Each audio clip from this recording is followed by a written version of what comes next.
Hello, I'm Dan Perry, and this is my Master's of Science dissertation, The Hiding Curriculum, towards the development of LGBTQ+ curriculum in higher education. Chapter 2, Welcome to the Innovative World Order, coming to a mainstream near you, or potential ways of resisting normalizations in higher education. This presentation is called Neoliberalism, the Middle Way of Normalism, Part 2. Over to the overview. This video is made up of 3 different parts. These are creative cities and higher education, branding and advertising, and power, profit and curriculum. Although not about higher education, I have found McLean's 2018 work particularly useful to describe the way in which some higher education institutions brand themselves as LGBT inclusive. Apologies if I am pronouncing the name wrong, but I'm going with McLean. So McLean argues that urban officials seek to create creative cities through the UNESCO Creative Cities Network, UCCN. This will encourage and attract middle-class professionals from the IT, creative arts, and knowledge economies, in which I would include university staff. McLean 2008 describes how these professionals encourage festivals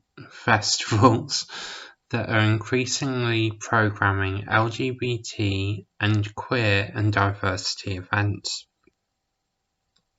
I believe the same could be said about the universities, organising academic and student events and conferences which are trying to encourage LGBTQ+ academics and students to consume education.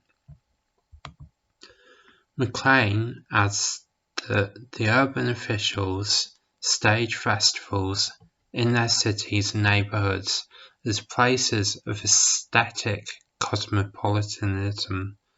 Again, I believe this could be applied to higher education institutes, which promote themselves as a haven of intellectual cosmopolitanism and brand themselves LGBTQ+ friendly. As Kirsch, 2006, and apologies again if I've got the name wrong here, reminds us, advertising can appeal to the LGBTQ community through branding, but divides the community by the realization that otherness is not accepted and is a site for resistance. Whereas some members of the community praise advertising and branding for the normalization or homonormative access it allows LGBT people to consume. McLean argues, however, that these are largely superficial encounters with diversity, multiculturalism, and urban politics that are usually homonormative. Further, the festivals can modify and market difference and completely avoid politicized discussions about structural inequalities, whether they be sexualities, social class, or racisms.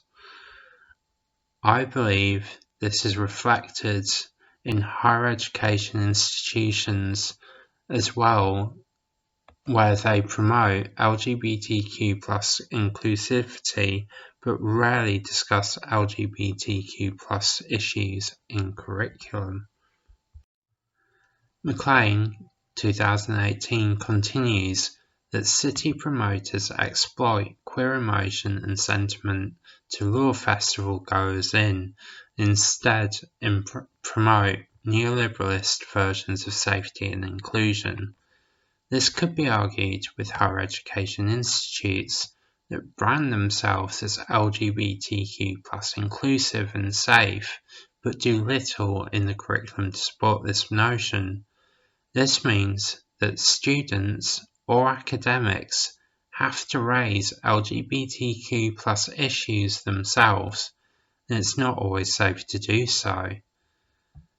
McLean reasons that artists that are queer community engaged practitioners are welcomed by arts organisations, philanthropists, and corporate sponsors unless they raise uncomfortable questions about power. As a result, aforementioned groups tend to program safe and market-friendly notions of queer and ethnic diversity and avoid politicised queer arts interventions. I would argue that if there is programming of LGBTQ plus curriculum at the higher education institution, it currently reflects planning safe and market-friendly, or as it could be termed, homonormative curriculum.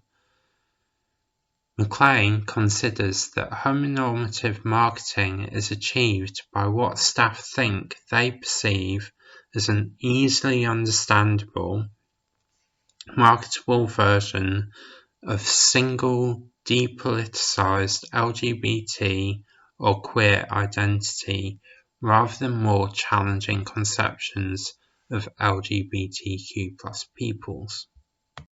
Kirsch, 2006, reminds us that in neoliberal societies, those that are in power are in control of the means and rewards of production. These individuals and social class decide what the dominant cultural trends are.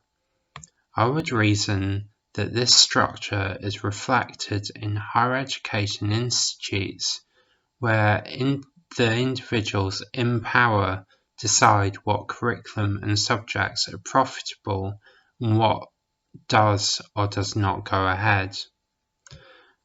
As Rasmussen states in Allen and Rasmussen's 2015 interview, because of restrictions and constraints that external organisations place on curriculum, unless sexuality and gender are explicitly required to complete the qualification, it is seen as an unnecessary subject.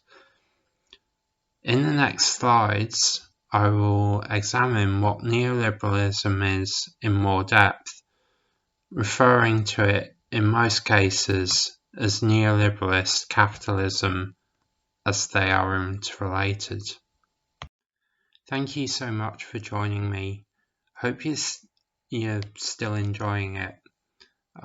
Just a quick shout out to Gold Strike again with the MA Queer Histories and also the MA Black British History, as well as all the other courses that are going to be affected down there. You're very much needed.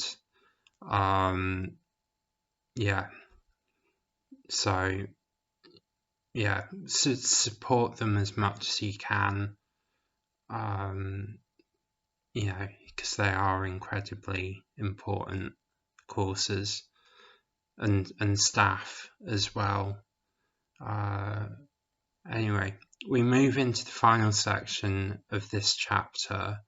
Welcome to the innovative world order coming to a mainstream near you, or potential ways of resisting normalizations in higher education called neoliberalist capitalism, individualism, community resistance, and queer communities of practice. That is some mouthful. Alright, I'll see you next time. Bye.